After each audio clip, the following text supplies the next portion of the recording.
almost done here, but we looked at a number of writings, scripts that were left by the ancient world. And remember, they became adapted in different places of the world. I saw something very interesting about how the first alphabetic writing was sort of an adaptation to Egyptian hieroglyphics.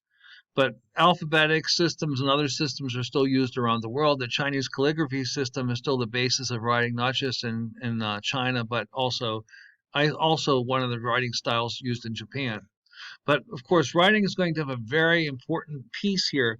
Of course, writing is going to change an awful lot about society, not just about how they proceeded, but what we can know about them. I'd like to take a couple minutes here and consider these questions. How might the development of agriculture inspire development of writing? Why would farming be the first step in writing systems? Writing systems never developed where there was not farming first. Why do you think that's true? How does writing support the development of increasingly complex societies? What does writing do for the point of interdependence? How does writing support interdependence? The third is, how does writing make our ancestors more knowable? Meaning, as historians, how could we know, for example, more about ancient Egypt than we might know about ancient Neolithic people or ancient Paleolithic people? And finally, humans are creative animals, and we make new things out of old things. How might writing systems and like the idea of being able to maintain a library of ideas, that is, books about the past, books about past experiences, past knowledge, how would that support and maybe even indeed accelerate the path of change in a society that possesses it? Finally, let's look at economics. The Neolithic Revolution was triggered, really, it was an economic revolution. It was about how to make goods and services. People were changing from food gatherers to food producers. Now, keep in mind, this didn't just all happen like 1 week or 1 month. As people became food producers, they gradually gave up hunting and gathering as a primary way of food. But this is something that took on the order of thousands of years. The surplus that they generated, it created greater interdependence, and that's one of the keys. That farming societies tend to be more interdependent. And with surpluses, the idea, how do you exchange surpluses to specialists? And we're going to see the development of a class of people called merchants. And in innovation, how important is that? Currency, a cake.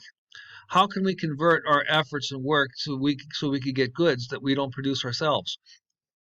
Money makes it possible for a man who welds for a living to buy a little ballerina dress for his granddaughter.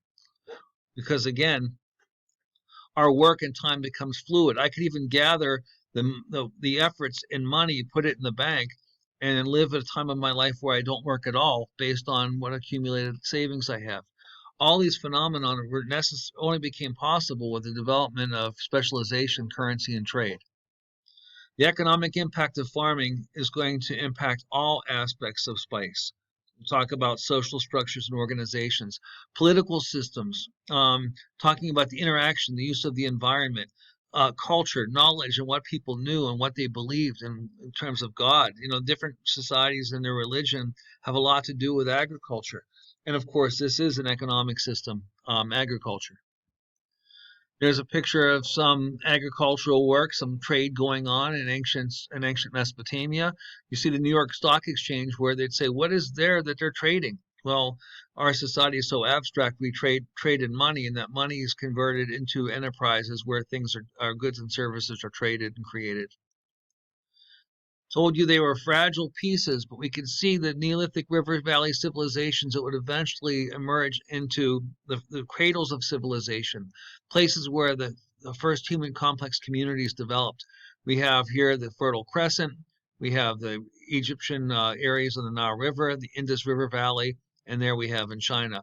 There's also agriculture developed in Papua New Guinea and areas in the New World too. But the trajectory of some of those civilizations was a bit different than what we saw in the four that we've looked at here and the areas of Asia and Africa. So the cradles of civilization. Traditionally, the development of writing has made people become historic. They write.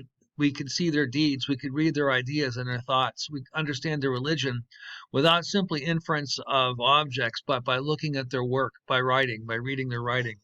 Now, the Harappan people tried to do that, but of course, their civilization is very mysterious. And those of you guys who looked at it realize it disappeared kind of quickly. and its writing is still not decipherable. And the Chinese, on the other hand, are still using the same writing system, at least adapted, that the ancient Chinese did 1500 years before the Common Era. So, what do you know about the ancient civilizations? That was my opportunity to be in Egypt. Yes, and the pyramids are real. So, what do you already know about the ancient world? And the last question is, I want you to summarize, why is this important? Not for a test, but for understanding the civilization that you live in now in the year 2020. Okay, we're done. Thank you. If you have any questions, email me.